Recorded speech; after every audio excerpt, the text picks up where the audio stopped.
This is Optimal Living Daily, episode 621. Are You Making Good Decisions? By Allison Fallon with NoSidebar.com. And I'm Justin Malik, your very own personal narrator. Welcome to the podcast where blogs are read to you so that you can take a break from staring at a screen. And it is with permission from the websites. If you're new here, this is one of 5 podcasts where we narrate blogs for you. 2 of our other hosts are actually visiting me, Lee and Joss. Lee and I are going to podcast movement. It starts today, actually, so that should be really interesting.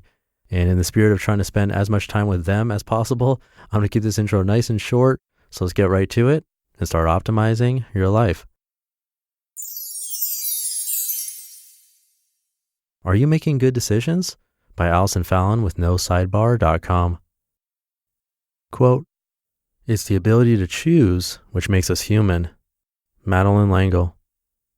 When you ask people who are dying about the regrets of their life, there are 3 consistent things they say. First, they wish they would have spent more time with family and friends and less time at work. Second, they wish they would have spoken up more often about what mattered to them. And third, they wish they would have had the courage to work hard toward what they cared about in life rather than spending all of their energy trying to become what others wanted or needed them to be. The decisions we make matter. So how do we make awesome ones? Turns out the first key to making great decisions is actually being able to make one. Too many of us wait for some kind of tried and true answer, some writing in the sky promising us perfect results, and in the process, we let the window for decision making pass us by. It might seem harmless enough to put off a decision for a period of time while you think about it, but too often thinking about it turns into forgetting to think about it, and failing to choose can be the worst decision of all. As Greg McKeown, the author of Essentialism, says, quote, "If you don't prioritize your life, someone else will," unquote. In other words, if you don't make a decision, someone else is going to make it for you, and you will run the risk of joining the ranks of those who reach the end of their life and regret letting everyone else choose their life for them. On top of being at least a little bit decisive, good decision-making in business and in life involves 3 key elements. Number 1, determine what you want. One trick author Donald Miller uses for getting to the end of life with no regrets is imagining where you want to be a year from now or 5 years from now, or even at the end of your life, and then backing up to think about what decisions you'll need to make to get there. In business, this means determining how big you want your company to be, what kind of profit you'd like to be making, what employees you want on your team, and what clients you'd like to be working with. In life, you could imagine the qualities you would like your spouse to have, or what career path you would like to follow, and this could help you decide who to date or where to go to college. He calls the moments you're imagining climactic scenes, like in a movie, and says if you can imagine the climactic scenes of your life, you can much easier make the needed decisions to get there. Number 2, make decisions for later, not for now. When making any decision, there are likely dozens of options. Some of the options give you pleasure immediately, and often the exact opposite decisions will yield pleasure later. Make sure you take this into account when making your choice. For example, ice cream yields pleasure now, while going for a run yields pleasure later. Buying that car or expensive electronic you can't afford yields pleasure now, while investing your money yields pleasure later. Make sure you're not making all of your decisions for that right now pleasure. Number 3, be willing to evaluate and adjust. Life is constantly changing and evolving.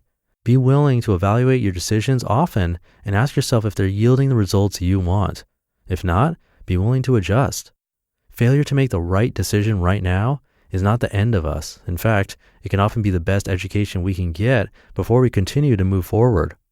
If you have a hard time making decisions, or if you fear you're making choices that are going to lead to regret, maybe this will help. No sidebar at work. Most people hold back when it comes to decisions in business due to a fear of making a bad decision. Would you be surprised to know failures can actually be the greatest asset to us in our career? That is, if we know how to respond to it. No sidebar at home. How do you know if your life is going in the right direction? You might not. You might just have to trust that if you're making the best decisions you know how, they'll all lead to something good over time. But if you're looking to make your decision making easier, minimizing your decisions might be key. There is such a thing as decision fatigue, where too many decisions makes you a bad decision maker. Can you minimize the decisions you have to make in one day? Finally, just changing the way you talk about things might have a big impact on the decisions you make. If you don't take control over the decisions in your life, somebody else will. No sidebar in your soul. Think you can't change the past? Think again. Maybe you can't change the events of the past, but you can change the story you tell yourself about them, and that might make all the difference. And next time you have a decision to make, consider that the gut decision you were going to make might not be the best one. Stopping for 2 minutes to ask yourself a few questions might be the pause you need.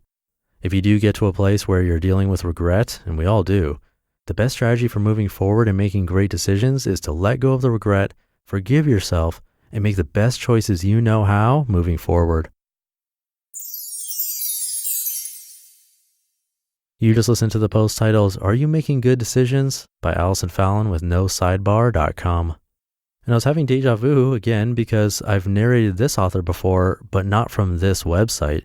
She actually guest posted on BecomingMinimalist.com, and I narrated that post, but this one was different. But it sounded familiar because it has that ending where it says, no sidebar in your soul, and no sidebar at work, and stuff like that.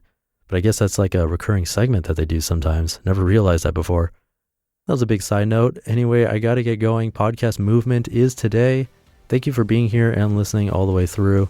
Have a great rest of your day, and I'll see you tomorrow where your optimal life awaits. Hey, this is Dan from the Optimal Finance Daily podcast, which is a lot like this show, except more focused on personal finance. Justin handpicks the best posts he can find from blogs and authors like Ramit Sethi, Mr. Money Mustache, and more, and I read them to you 5 days a week.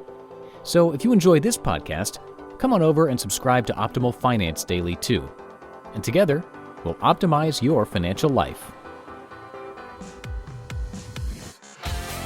You've been listening to Optimal Living Daily. Be sure to hit the subscribe button to stay up to date on each new episode and head to oldpodcast.com. That's OLDpodcast.com for a free gift as well as more actionable tips and resources to help you maximize your potential.